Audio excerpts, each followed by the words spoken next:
अस्सलाम वालेकुम। आज हम बात करेंगे कुछ इस हवाले से कि जब भी कोई त्यौहार आने वाला हो, छुट्टियां आने वाली हो, मेहमान आने वाले हो या आप कहीं मेहमान जाने वाले हो, तो हमें सबसे पहली फिक्र लाक हो जाती है कि हमारा वो बच्चा जो स्पेक्ट्रम पर है या न्यूरो डाइवर्जेंट कंडीशन पर है वो सारे रिश्तेदारों को सलाम करेगा या नहीं करेगा। ईद के ऊपर उसको नानी दादी या किसी भी रिश्तेदार ने गले लगा लिया, मुंह चूम लिया या हाथ पकड़ के सलाम कर लिया तो हमारे बच्चे का मेल्टडाउन आ गया या वो रोना धोना शुरू हो गया, इरिटेट हो गया, चीखना चिल्लाना शुरू हो गया और हमें लगा कि यार ये तो बहुत ही एम्बैरेसमेंट का मामला है, इस सिचुएशन को मैं कैसे हैंडल करूं। आज अब इसी हवाले से इस वीडियो में बात करेंगे। हमें ये समझने की जरूरत है कि जब मेरा बच्चा जो स्पेक्ट्रम पर है वो किसी के साथ हाथ नहीं मिला रहा, वो कह रहा है कि जी मुझे हग नहीं करे, अगर कोई उसको हग कर रहा है, हाथ लगा रहा है तो वो चीख रहा है, चिल्ला रहा है, रो रहा है, कभी कभार मेल्टडाउन भी हो सकता है। इसके पीछे रीजन ये नहीं है कि वो बच्चा किसी बड़े को डिसरिस्पेक्ट करना चाह रहा है या लेकिन मैंने उसकी पेरेंटिंग अच्छी नहीं की, मैंने उसको नहीं बताया कि लोगों को कैसे ग्रीट करना है, या वो उस पर्टिकुलर रिश्तेदार के बारे में बुरा फील करता है, बुरा सोचता है इसलिए वो ऐसा कर रहा है। बिल्कुल भी ऐसा नहीं होता, बल्कि ये सेंसरी इश्यूज की वजह से हो सकता है, ये सोशल एंजाइटी की वजह से हो सकता है, बच्चे को वो टच स्मेल कुछ भी हो सकता है जो उसको नहीं अच्छी लग रही है, अनकंफर्टेबल फील करा रही हो, इसलिए बच्चा उस चीज को रेजिस्ट करता है। तो इसको पर्सनल ना लें, इसको कभी भी ये मत समझें कि आपकी पेरेंटिंग गलत है या वो उस रिश्तेदार को पसंद नहीं करता।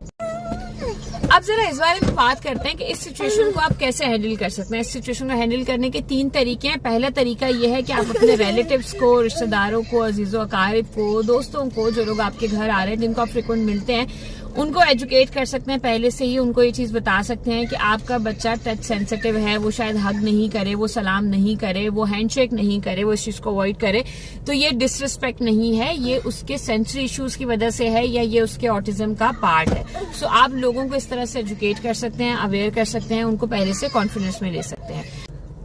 दूसरी चीज जो आप कर सकते हैं, बच्चे को कोई ऑल्टरनेट स्किल दे दें। लेट्स से उसको हाई बाय, हाई फाइव करना, कुछ भी आप उसको सिखा सकते हैं। इनफैक्ट सबसे छोटी चीज ये भी हो सकती है कि सिर्फ अगर वो आई कांटेक्ट दे देता है, हल्का सा स्माइल कर देता है, खुदा हाफिज बोल देता है, हैंडशेक कर लेता है या वो हाई फाइव कर देता है। जैसे अब्दुल्ला को इसके थेरेपिस्ट ने सिखाया, मुझे चीज बहुत अच्छी लगी कि अब्दुल्ला को भी इसकी सारी खालाओं का दिल होता है, नानी का, दादी का, कि वो उसको हक करें, ये नहीं करने दे रहा होता, तो उन्होंने इसको सिखाया था कि आप इसके अगर आगे हाथ कर देते हैं तो ये यहाँ पर किस करता है, तो ये एक अच्छा सा जेस्टर है और ये चीज इसके लिए कंफर्टेबल भी है। तो इस तरह से कुछ भी आप ऑल्टरनेट अपने बच्चे को सिखा सकते हैं और आप फिर वही जिस बड़े को आपने करवाना है, छोटे को, जिस भी रिलेटिव को आपने करवाना है, आप कह सकते हैं कि बच्चा यही जेस्टर कर देगा, तो ये उनको इंक्लूडेड भी फील कराएगा, उनकी भी अवेयरनेस बेहतर होगी और आपके बच्चे के लिए भी अनकंफर्टेबल नहीं होगा। तीसरी चीज ये है कि जब बच्चा नो कह दे तो उसको रिस्पेक्ट करें, बाउंड्री सेटिंग को रिस्पेक्ट करें। हम ये बात करते हैं कि कंसेंट बहुत इंपॉर्टेंट है, लेकिन हम अपने बच्चों से ही कंसेंट नहीं लेते। वो किसी को हक नहीं करना चाह रहा, हम उसको फोर्स करेंगे नहीं नहीं बेटा हक करो, क्योंकि हमें ये लगता है कि ये चीज मेरी पेरेंटिंग का,